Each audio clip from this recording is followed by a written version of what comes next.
Balimaya Couture ko aw kaw bisimila kunnafoni gafew kɛnɛ kan. Balimaya Couture ka baara ɲɛsinen don kɛrɛnkɛrɛnnenya la an ka ladalafiniw kalali ma.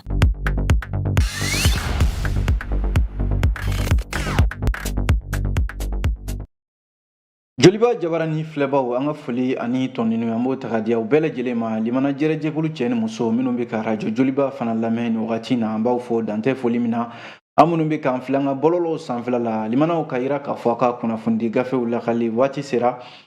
bi ye ntɛnɛ ye mɛ kalo tile 22 san 2023 an b'a fɔ ɲɛna aw ni ɲankuma limanaw gafe minnu b'an bolokɔrɔ bi a bɛ tali kɛ l'essor min ye le challenger ye ale bi yan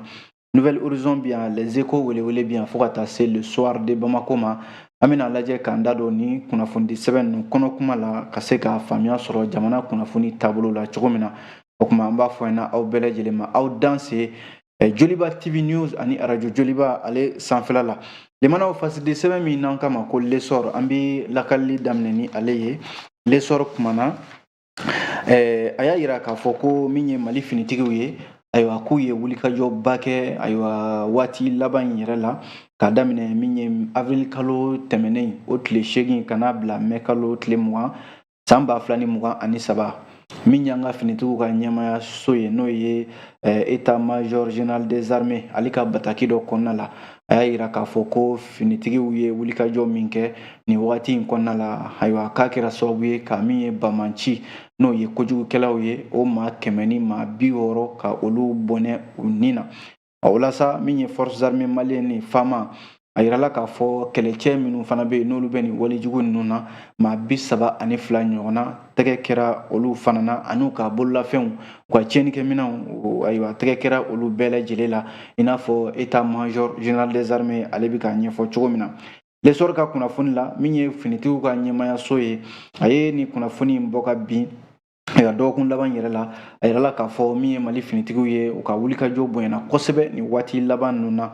n'i y'a lajɛ ayiwa min bɛ tali kɛ ka kunnafoni ɲini n'u kama ko renseignement ani ka se ka min ye ayiwa yɔrɔ minnu bɛ yen ni jateminɛ kɛra k'a fɔ bamanciw n'o ye ayiwa tiɲɛnikɛla ninnu ye u ka jɛkulu minisɛnninw bɛ munumunu salo la jamana fan minnu fɛ ayiwa u bɛ tali kɛ kita mara jema muruja nara n'a yirala k'a fɔ yɛrɛ ko siga kelen bɛ k'a fɔ bamanci ninnu o yɔrɔ kofɔlen ninnu na mugu minnu bɛ yen n'u b'a don dugumakolo jukɔrɔ n'o ye engin explosif improvisé ayiwa ko caman de jateminɛna k'a fɔ o bɛ nin yɔrɔ kofɔlen ninnu na ka taa se hali sikaso mara nara ani segu fan dɔw bɛ yen nɔ ayiwa min ye mugu minnu bɛ don dugukolo jukɔrɔ ayiwa Mali armée ka ɲɛmayaso y'a yira k'a fɔ nin jateminɛ kɛra o yelen bɛ nin sigida ninnu fana na armée ɲɛmayaso y'a yira k'a fɔ ko ayiwa kɔlɔsili min bɛ yen n'o de ye ka pankuru ta ka yaala yaala ayiwa ka se ka ayiwa dugu ninnu an ka duguba ninnu kɔlɔsi min bɛ tali kɛ Kidali mara Gawo Menaka ayiwa ka se ka munumunu salo kɛ ka o yɔrɔw lajɛ ka bamanciw kɔlɔsi ani ka dugudenw ka u n'u bolofɛnw lakana ayiwa k'o baaraw sera ka kɛ ani balow bɛ taa di maa minnu ma nin dugu kofɔlen ninnu na k'o fana sera ka kɛ bonya ani karama kɔnɔna la k'a sɔrɔ foyi ma kɛ ayiwa an ka finitigiw la o la sa ayiwa n'i ye jateminɛ kɛ finitigiw ka bolofara min bɛ yen n'o ye opération Maliko ani opération kɛlɛtigi olu de ka wulikajɔbaw ayiwa o jaabiw de bɛ ka fɔ nin cogoya la o la sa état major général des armées a y'a yira k'a fɔ ko ayiwa min ye finitigiw ye kɛlɛ kɔni mana kɛ cogo o cogo limanaw i b'a sɔrɔ ayiwa min ye an ka maaw ye o dɔw bɛ to a yirala k'a fɔ ko finitigi maa 9 ɲɔgɔnna ayiwa nin wulikajɔ minnu kɛlen filɛ nin ye ko ayiwa Mali finitigi maa 9 ɲɔgɔnna olu ni tora o ko la an na dugawu kɛ Ala ka hinɛ olu la a yirala k'a fɔ finitigiw kɔni ka ayiwa dagaw an'u ka bolimafɛnw a yirala k'a fɔ moto yɛrɛ 148 o minɛna u bolo min ye bolimafɛn mobili o 9 ɲɔgɔnna o fana minɛna u bolo ani u ka dagayɔrɔ minnu bɛ yen o 13 min ye Mali finitigiw ye armée u ye o yɔrɔ ninnu fana tiɲɛ o la sa min ye engin explosif improvisé min n'o ye mugu minnu bɛ dugumakolo jukɔrɔ a yirala k'a fɔ o 27 armée y'o fana tiɲɛ walasa u kana se ka tiɲɛni kɛ a ye 850 u y'o fana tiɲɛ min ye camion 5 ka taa se porte char o fana bɛ u bolo n'o min bɛ u ka porte n k'a fɔ chariw ta ka yaala n'a ye ka taa se a bɛ fɔ min ma ko chargeur chargeur min n'o ye ayiwa marifa kisɛw ye min bɛ don marifa kɔnɔna la a yirala k'a fɔ u y'o fana caman tiɲɛ ani ayiwa nin wagati in na limanaw min bɛ tali kɛ bamanciw maa 15 ɲɔgɔnna u bɛ ka halisa olu ɲini walasa ka se ka tɛgɛ kɛ u la i n'a fɔ état major général des armées ale y'a ɲɛfɔ cogo min na limanaw nin bɛ min ko fɔ halisa mali finitigiw galabu de b'u la ka se ka min ye bamanciw olu kɛlɛ f'u dagayɔrɔ labanw na limanaw ko nka a bɛɛ lajɛlen bi kɛ adamadenya hakɛ n'o ye droit international humanitaire diɲɛ bɛɛ lajɛlen sɔn bɛ min ma a bɛɛ bi kɛ o de hokumu kɔnɔna la kunnafoni filɛ an ye nin sɔrɔ lesɔr kɔnɔ aw bonya b'a la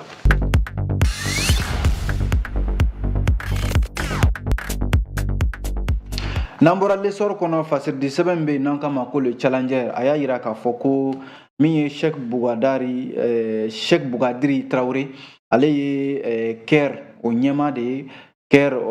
o ye jɛkulu ye a bɛna fɔ kɛnyɛrɛye jɛkulu dɔ don challenger y'a yira k'a fɔ nin cɛ in a kumana kosɛbɛ a y'a yira k'a fɔ ko ayiwa diɲɛ keleya tɔnba n'o ye ONU ye limanaw k'a bɛna fɔ ONU bɛ fɛ ka sira bɛɛ lajɛlen fɛ bi ka ayiwa ko latɔn Mali la walima ka gɛlɛya ɲini ka se Mali ayiwa Sheikh Bugadiri Traoré ka jateminɛ de ye nin ye k'a fɔ ko ni diɲɛ keleya tɔnba min ni a sigira sen ka kɛlɛ belebeleba fila min kɛra ayiwa diɲɛ kɔnɔna la n'o ye guerre mondiale fila in ye o yɔrɔ o de tɛmɛnen kɔfɛ diɲɛ jamanaw bɛɛ lajɛlen a ɲini ka fara ɲɔgɔn kan ko ka ayiwa jamanaw minnu bɛ yen n'olu bɛ fɛ u ka yɛrɛma hɔrɔnya walima u ka bonya k'u to u ka jamanaya kɔnɔna la ko ka ayiwa u ka don tɔn kelen kɔnɔna la o de kɛra ONU yɛrɛ na sababu ye ko nka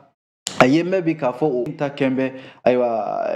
taabolo caman de bɛ a bolo taabolo minnu bɛ yen ni a yɛrɛ ayiwa a bɛna fɔ dɛsɛ kan yɛrɛ de don sabu ni minnu bɛ yen ni fanga tɛ olu la jamana minnu bɛ yen ni fanga tɛ olu la ONU de b'a ɲini ka se ka i sen tereke olu kan ka wa jamana minnu bɛ yen sɛbɛn minnu ye ka sɔrɔ ka olu kɔrɔta sanfɛ a bɛna fɔ Mali ka misaliya n'i y'a lajɛ bi Mali ni ONU cɛ k'a bɛna fɔ ONU n'o ye Organisation des Nations Unies ye a ka dɛsɛ a bɛ k'o de yira wa jamana minnu bɛ yen ni sɛbɛn tɛ olu ye ka gɛlɛya ta ka ɲɛsin olu ma wa ko Mali yɛrɛ ta kelen bɛ o de ye sira o sira bɛ yen bi ni ONU bɛ se ka an dɛmɛ o la a bɛ ka o sira datugu wa a bɛ ka gɛlɛya ta ka ɲɛsin Mali jamana ma Sheikh Bugadiri Traoré n'o ye CAIR ɲɛmaa ye limanaw a y'a yira k'a fɔ ko ONU yan'a ka ayiwa bamanciya wale a ka nin jamana ninnu dɛmɛ ka o kɛlɛ yan'a ka Mali dɛmɛ limanaw ka bɔ gɛlɛya sugu dɔ kɔnɔna la kabi san caman Mali bɛ a kɔnɔna la ko ONU ta kɔni kɛn bɛ ayiwa ka dɔ fara walima ka ko wɛrɛ jagoya Mali jamana kan ayiwa min bɛ se ka kɛ sababu yɛrɛ ye ka Mali jamana tɔ coron ka taa fɛ o la sa Sheikh Bugadiri Traoré ka ɲɛfɔliw la halisa limanaw a ko tiɲɛ yɛrɛ la jɛn tɛ se ka kɛ ni nin ye e bɛ tɔn min kɔnɔna la n'o ye diɲɛ keleya tɔnba ye a fɔra k'a fɔ o tɔn in a sigira kun wɛrɛ t'a la a ka tɔndenw a ka se ka olu dɛmɛ ni gɛlɛya y'u sɔrɔ a jamana ninnu u ka se ka sabu hami fɔlɔ min n'o bɛ ko in na tɔn in sigi waati o de ye ko jamana ninnu ka se ka lakana u ka se k'u ka yɛrɛma hɔrɔnyaw sɔrɔ ayiwa u ka kɛ bonya ani karama kɔnɔna la nka o jamana ninnu ayiwa fɛn fɛn fɔlɔ filɛ nin si tɛ ka ɲɛnabɔ a jamana ninnu kɔnɔna la kɛrɛnkɛrɛnnenya la Mali yɛrɛ min ye Sheikh Bugadiri Traoré ye a ko k'a daminɛ Mali ka yɛrɛma hɔrɔnya fo ka n'a bila an sigiyɔrɔ in na yan nɔ limanaw ko i tɛ se k'i tɛgɛ ɲɛsin fɛn de ma fɛn min bɛ yen min bɛ se ka kɛ sababu ye k'a fɔ ko Mali filɛ nin ye ayiwa diɲɛ keleya tɔnba a ye Mali dɛmɛ ka bɔ gɛlɛya dɔ kɔnɔna la a dun jirala k'a fɔ bi limanaw ko Mali jamanadenw ye fɛn dɔ faamuya sa k'a fɔ de waati minnu tɛmɛna waati minnu bɛ yen ni diɲɛ keleya tɔnba tun bɛ jamana minnu ni se t'u ye k'u bisi ka don a donda fɛ a bɛ n'a fɔ Mali jamana tɛ ka ayiwa jɛ ni o ye bi o de la n'i y'a lajɛ diɲɛ keleya tɔnba ni jamana minnu bɛ yen ni olu b'u dogo ka ayiwa nin waleya ninnu kɛ ayiwa ko ni diɲɛ keleya tɔnba bolo bɛ ɲɔgɔn bolo wa ka janfa ta ka ɲɛsin Mali jamana ma challenger ka kuma la limanaw ko hali misali bɛ ta mun kan o de ye jadisiko kuma min n'o bɛ senna Mali kɔnɔna la yan nɔ n'o kɛn bɛ sababu yɛrɛ ka Mali jamana a bɛ san caman bɔ bi ka don gɛlɛya dɔ kɔnɔna la walima ka janfa yɛrɛ k'o kɛ kɔtigɛbali ye ka ɲɛsin Mali jamana ma ayiwa o janfa in ko n'i ye jadisiya sen bɔ a la a tɔ b'a dɛn n'o tɛ ko n'i ye jadisiya in lajɛ fɛn wɛrɛ tɛ dɛ limanaw janfa dɔrɔn de don setigi jamana minnu bɛ yen n'olu de hakili la ko Mali ye u ka tɔnɔbɔ yɔrɔ ye walima Mali dugukolo ye olu ta ye olu de bɛ ayiwa maa wɛrɛw kɔnɔna su ka kɛ Mali ka o de ye jadisiya ko in yɛrɛ ye min kɛmɛ ka kɛ sababu ye a ban cogo t'a la i t'a dɔn a ma kofɔlenw jɔni de bɛ ka u dɛmɛ bamananw bɛ kuma min fɔ ko n'i ye sɛnugu jɔlen ye limanaw kala de b'a kɔnɔ wa jadisiya min bɛ Mali kɔnɔna la yan Cheikh Bougadir Traoré ko dɔwɛrɛ tɛ janfaciw ka baaraw don wa minnu tɛ fɛ ka fiyewu Mali yɛrɛ lafiyalen ye olu de bɛ ka nin ko in a kolokolo ka ɲɛsin Mali jamana ma ko nka ayiwa limanaw mun tora ko kɔnɔkulu jɛlen o de bɛ pi fɔ Malidenw yɛrɛ dama de bɛ se ka nin gɛlɛya in ka fara ɲɔgɔn kan n'an farala ɲɔgɔn kan dɛ ko ni Malidenw ye ko kɛra faamuyalibaga ye ka fara ɲɔgɔn kan k'a dɔn k'a fɔ Mali ka fantanya Maliden miliyɔn hakɛ min bɛ yan u ka fantanya tɛ n'a fɔ ko dɛsɛ walima fɛn tɛ an bolo k'o tɛ ko fara ɲɔgɔnbaliya don n'a fɔra k'a fɔ ko sɛbɛn minnu ye olu kan ka sentanw dɛmɛ n'olu ta kɛra u bɛ sentanw k'u sen tereke olu kan walasa u fana ka hakɛw ka se ka sɔrɔ Cheikh Bougadir Traoré ko a tora sa minnu bɛ yen ni ayiwa se tɛ u ye olu de bɛ se ka fara ɲɔgɔn kan ka gɛlɛya in kunbɛn ko wa an b'o waati de la sisan a sera jamana ɲɛmɔgɔw ka se ka bɛɛ de fara ɲɔgɔn kan hali n'a kɛra yɛrɛ ka waati kɛrɛnkɛrɛnnen sugandi jamana in kɔnɔna la ka welewele dakan bila bɛɛ ma k'a fɔ ayiwa janfa min bɛ ka ɲɛsin Mali ma janfa in ayiwa ni an tora an kelen na ni bɛɛ taara i ta fan janfa bɛ se ka se an na nka n'an farala ɲɔgɔn kan limanaw ka kɛ min ye filen kelen kɔnɔ kelen ye ayiwa janfa in a dɔ bɛ dɔ la a bɛ dɛsɛ an na o de ye kuma yɛrɛ kolomayɔrɔ ye limanaw an ye ni kunnafoni bɔ le challenger kɔnɔ aw bonya b'a la.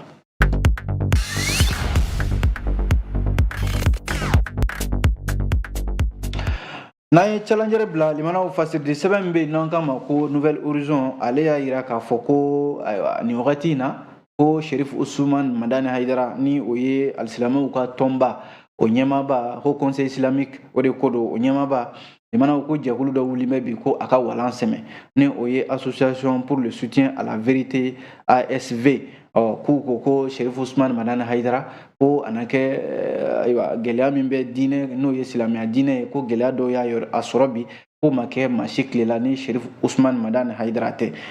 ni jɛkulu min filɛ n'o ye Association pour le soutien à la vérité k'u b'a ɲini ayiwa Cherifikɛ fɛ jamanaw k'a ka walan sɛmɛ o de la juma tɛmɛnen mɛ kalo tile 19 ni jɛkulu min ni jɛkulu damadɔ de faralen bɛ ɲɔgɔn kan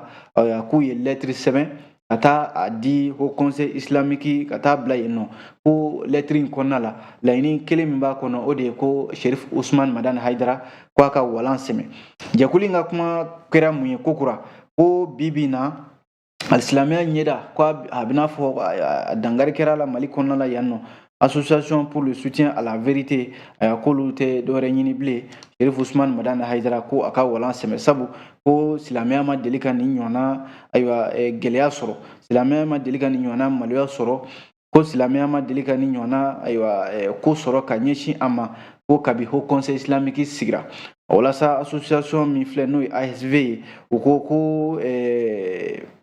Cherif Ousmane Madani Haidara de ka mandat kɔnɔna la limanaw ko silamɛya ye nin gɛlɛya ninnu sɔrɔ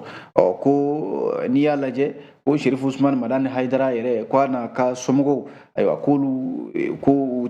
ti ka ayiwa silamɛya u ti ka a lafasa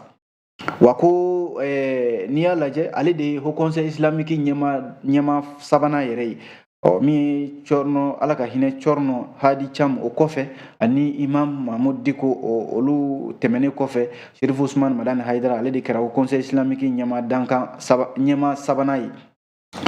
o la sa jɛkulu in kɔni ka hami tɛ dɔwɛrɛ ye bi limanaw ko tiɲɛ yɛrɛ la ko laïcité ko kuma min fɔra k'olu m'a ye ko Cherif Ousmane Madani Haidara bɔra ko ka o ko kɔn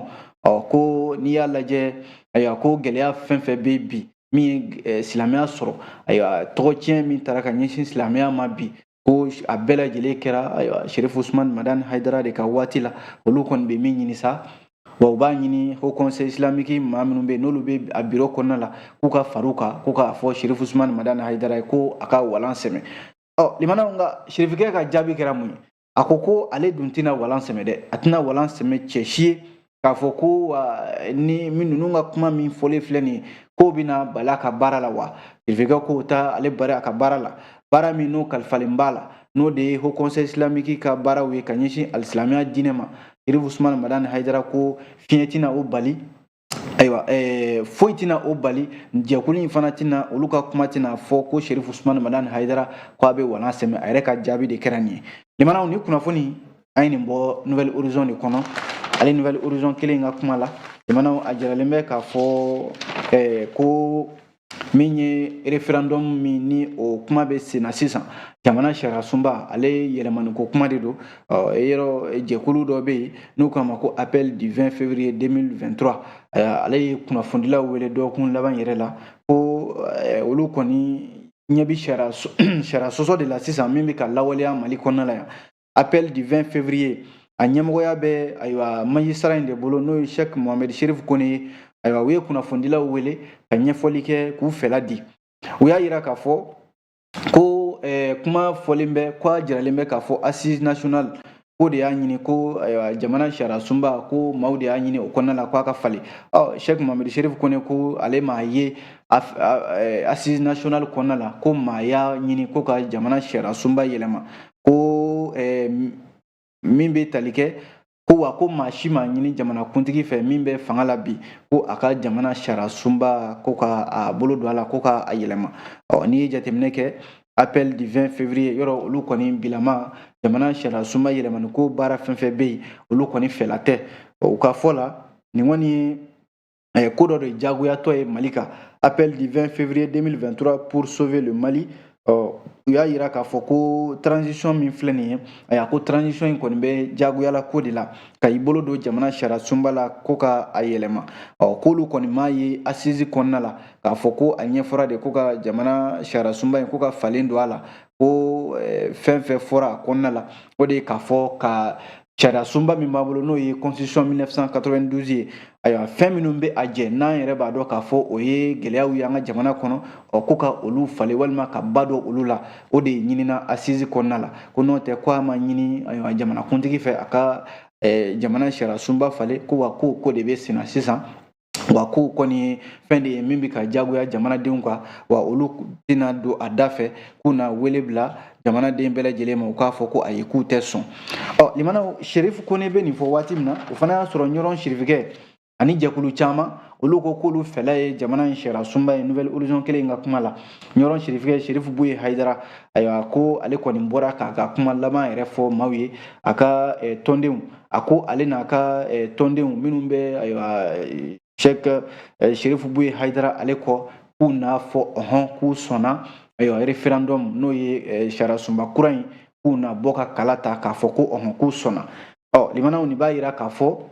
appel du 20 février yɔrɔ ale ko ale tɛna sɔn nka limanaw a na kɛ ayiwa nin ko kɔni min na a bɛ sɔn ka to minnu b'a fɔ ko an sɔnna sariya sunba in ka tɛmɛ a mana kɛ cogo cogo ko in a bɛ sira min kɛ a bɛ sɔn ka to olu tɔ la ko jɛkulu dɔ fana bɛ yen n'o ye kɔɔri sɛnɛnaw ye jamana Kucala mara kɔnɔna la collectif des producteurs de coton de Kucala olu fana ko k'olu fɛla de ye ayiwa jamana sariya sunba kura in k'olu na bɔ ka kala ta a ye fo maa caman yɛrɛ ayiwa k'a f'u ɲɛna k'a fɔ ko min ye jamana sariya sunba kura in ko olu fɛla don wa u na bɔ ka kala ta olu fana ye ɲɔgɔn ye kɛ ka kunnafoni di k'a fɔ sariya sunba kura in fɛn de don min bɛna jamana in kisi don nataw la kunnafoni filɛ limanaw an ye nin bɔ Nouvelle Horizon kɔnɔ aw bonya b'a la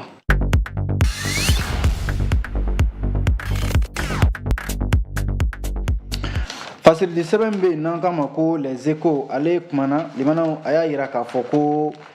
min ye ɲɔgɔndan min n'an k'a ma ko DEF ayiwa bi sɔgɔmada in na yɛrɛ ni kalandenw yɛrɛ tɛ a la nin waati in na ayiwa ko DEF a bɛ sen na san 2023 a ɲɔgɔndan n'o ye DEF ye a ɲina ko limanaw lakɔlidenw o tɛna to yen ka sonyɛni walima ka ko kuntanw lamaga ayiwa ɲɔgɔndan kɛyɔrɔw la dɛ o de la ɲinan DEF tiɲɛ yɛrɛ la jamana ɲɛmɔgɔw kalekan de don ayiwa fo a ka kɛ ayiwa basigi bɛɛ lajɛlen kɔnɔ ani laɲini min n'o ye ayiwa DEF ka kɛ ka sɔrɔ ni sonyɛni ma bɔ a la ko ni jateminɛ kɛ DEF kɛlaw nin waati in na a bɛ fɔ min ma ko jija ni sɛbɛ o de ɲininen bɛ u bɛɛ lajɛlen fɛ Mali kalansow bɛɛ lajɛlen kɔnɔna la o la sa eko wele y'a yira k'a fɔ ayiwa ko ministre min n'o bɛ kalanko kunna ale kɔni ye ladilikan di ka taa di maaw ma minnu bɛ n'olu jan bɛ ni ɲɔgɔndan in a labɛnni na ayiwa k'u jija kɔlɔsili sugu o sugu bɛ yen n'u bɛ se k'o kɛ ani jateminɛ fasugu o fasugu bɛ yen n'u bɛ se k'o kɛ jamana u k'o kɛ walasa ɲinan ɲɔgɔndan minnu bɛ yen a ka se ka kɛ bonya ani karama kɔnɔna la limanaw eko ye ɲininkali boloda a ko yalima minisiri ye nin laɲini minnu kɛ a na se ka kɛ i n'a fɔ minisiri ka laɲini kɛra cogo min na wa nka eko maaw ko olu kɔni na bɔ bi sɔgɔmada in na ka taa dɛfukɛyɔrɔw la ka taa sɛgɛsɛgɛ na kɛ u ka sini kunnafoni la u na o ɲɛfɔ maaw ye maaw na se ka caman faamuya o la walasa eko ka kuma la min kɔni bɛ yen ni maa bɛ se ka da o la n'o de ye dɔn ɲɛ mana o de k'a fɔ ko deliko bila ka gɛlɛ denkolo ɲɛgan ye dɛ min bɛ sen an ka jamana kɔnɔna la n'o ye ɲɔgɔndan ka sonyɛni kɛ walima ka kow ɲagami ka sujet bɔ a yi don jirala k'a fɔ kunungo kari yɛrɛ ko sujet n'o ye gafe minnu bɛ di ɲɔgɔndanlaw ma ayiwa ko a ye fiti kɛ ko a poyira ka bɔ dɔw y'a sɔrɔ u tɛgɛ la limana o de la a bɛ fɔ ko ayiwa a ka gɛlɛn maa ka i delina kɔrɔ a k'a bila walasa a jirala k'a fɔ a tora sa minisiriso in a ka fɛɛrɛ wɛrɛ tigɛ ni ayiwa minnu bɛ yen n'olu ka baara ye nin ye yɔrɔ dɔw bɛ yen nɔ i mana ko kɛ cogo o cogo olu sigin bɛ ka ayiwa fɛɛrɛ kuraw tigɛ walasa u fana ka laɲiniw bɛ se ka sabati cogo min na ko ŋunuŋunukan dɔw bɔra k'a fɔ ko kunungo ko sujet ko a ye fiti kɛ n'o ye dɛfu sujet ye a mana kɛ cogo o cogo limanaw i kɔni tɛ tasuma i tɛ sisi ye ni tasuma kɔni ma bɔ o de la a sera sa minnu bɛ nin baara in na minisiriso in ka wulikajɔ kɛ ka se ka u fana ka baara k'a kɔkari an bɛ waati min na ko sisan limanaw min ye minisiriso in ye a ka se ka minnu bɛ nin baara kolon in na ka jiri ju tigɛ n'u ye walasa u fana ka baara bɛ se ka kɔkari cogo min na a mana kɛ cogo o cogo limanaw min ye baara in ye minisiriso in kɔni ale ye layidu di ko ɲinan dɛfu k'a na kɛ min ye ayiwa jija bɛɛ lajɛlen kɔnɔna la mun tora sa an na dugawu kɛ dɛfukɛlaw ye ala ka garijɛgɛ ɲuman di u bɛɛ lajɛlen ma an ye ni kunnafoni sɔrɔ eko welewele kɔnɔ aw bonya b'a la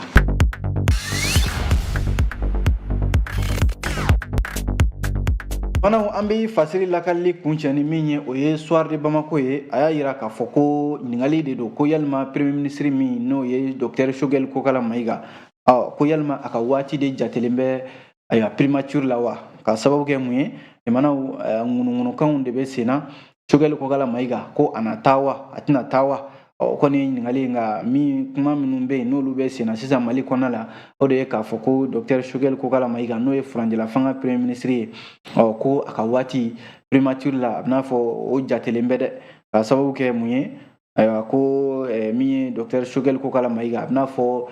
ministre yɛlɛma o de bɛna boloda ayiwa gouvernement kɔnɔna la ko kunnafoni dɔw yɛrɛ y'a yira k'a fɔ ko président Assimi Goïta jamanaw ko ale bɛ fɛ ka gouvernement kura dɔ de gouvernement min n'a bɛ dayɛlɛ maa caman ka se ka i yɛrɛ ye a kɔnɔna la a don jarala k'a fɔ jamana bɛ daba wuli min bɛ jamana kɔnɔ bi politique ko nasiraw ani fɛn wɛrɛ la ko ka gouvernement dayɛlɛ ayiwa minnu bɛ yen ni olu kɛmɛ k'u disi da jamana disi la walima ka ayiwa fanga sinaya yɛrɛ boloda olu da bɛ se ka don ko in na walima u bɛ se ka don gouvernement kɔnɔna la cogo min na walasa ayiwa jamana bɛ se ka basigi cogo min na a bɛ n'a fɔ o kunnafoniw ani o ŋunuŋunukanw de bɛ munumunu salo la maaw ni ɲɔgɔn cɛ min ye l'histoire ye a y'a yira k'a fɔ ko bi maa siga kelen bɛ maa min yɛrɛ la o de ye maa min bɛ yen n'o ye Choguel Kokala Mayiga nɔ ta waati min na a kun bɛ a farigan kun b'a la n'o de ye ayiwa ministre colonel Abdoulaye Mayiga ye ayiwa ale de tɔgɔ bɛ maaw da k'a fɔ ale de bɛ sɔn ka bila Choguel Kokala Mayiga ale nɔ na walasa limanaw gouvernement yɛlɛma min n'a kuma bɛ ka fɔ a dun yɛrɛla k'a fɔ fana ministre dɔw bɛ yen olu kan k'u sigi ni ayiwa gouvernement bilali ye o dɔ ye ayiwa ministre min n'o bɛ dugu jukɔrɔ nafolo ani kuranko ni jiko kunna Lamini Seydou Traoré ale tɔgɔ fɔlen bɛ jamanaw ministre min n'o bɛ muso ni den ni denbaya ka koɲɛ kunna madame Wadijɛ Funɛ Kulubali ale fana tɔgɔ fɔlen bɛ ministre min n'o bɛ ayiwa investissement ani min ye sɛnɛko kunna ayiwa ani ministre min n'o b'an ka jamanaden minnu bɛ kɔ kan olu ka koɲɛ kunna ani baarako ministre ayiwa ninnu fana caman tɔgɔ fɔlen bɛ k'a fɔ ni gouvernement yɛlɛma kɛra ayiwa jɛn bɛ sɔn ka kɛ ninnu kɔ Asimi Goita fana a bɛna fɔ bi bi in na a kalenkan de don ko fo ka gouvernement yɛlɛma gouvernement min yɛrɛ limanaw n'a fɛla de ye ka se ka maa caman don a kɔnɔna la limanaw a jala k'a fɔ minnu bɛ yen n'olu ma sɔn bi min ye furanjɛla fanga in a taabolo caman ma i n'a fɔ parti Codem walima yɛlɛma n'a ɲɔgɔnnaw k'olu ɲɛmaw i n'a fɔ Useni Amion Gindo n'u kama Pulo ani Musa Mara ale min ye yɛlɛma denfa ye bi k'a bɛna fɔ olu bɛ sɔn ka ye gouvernement in kɔnɔna la limanaw n'olu dun yera gouvernement in kɔnɔ k'a bɛ sɔn ka na ni basigi ye wa a bɛ sɔn ka na ni colonel Asimi Goita waati min na a fɔra k'a fɔ kalataw mana boloda yɔrɔ kalata ninnu premier ministre min n'o bɛ yen n'o ye Choguel Kokala Mayiga ye siga kelen bɛ ale la k'a fɔ ni a ye kalataw boloda a kana na birifini sama ka taa yɛrɛ ka sabu politiki tɔn ɲɛmaa de don politiki tɔnw caman bɛ yen olu sɔnnen tɛ o baara in de ma a bɛna fɔ ni gouvernement yɛlɛmana bi ɲininkali kelen bɛ n'a sɔrɔla Choguel Kokala Mayiga a fana tɛna walan sɛmɛ limanaw e ko waati a ma se nka yan'an k'a bila ko Gabriel Touré n'o ye an ka kɛnɛyasoba min bɛ Bamako yan nɔ ko tile 3 baarabila olu y'o lase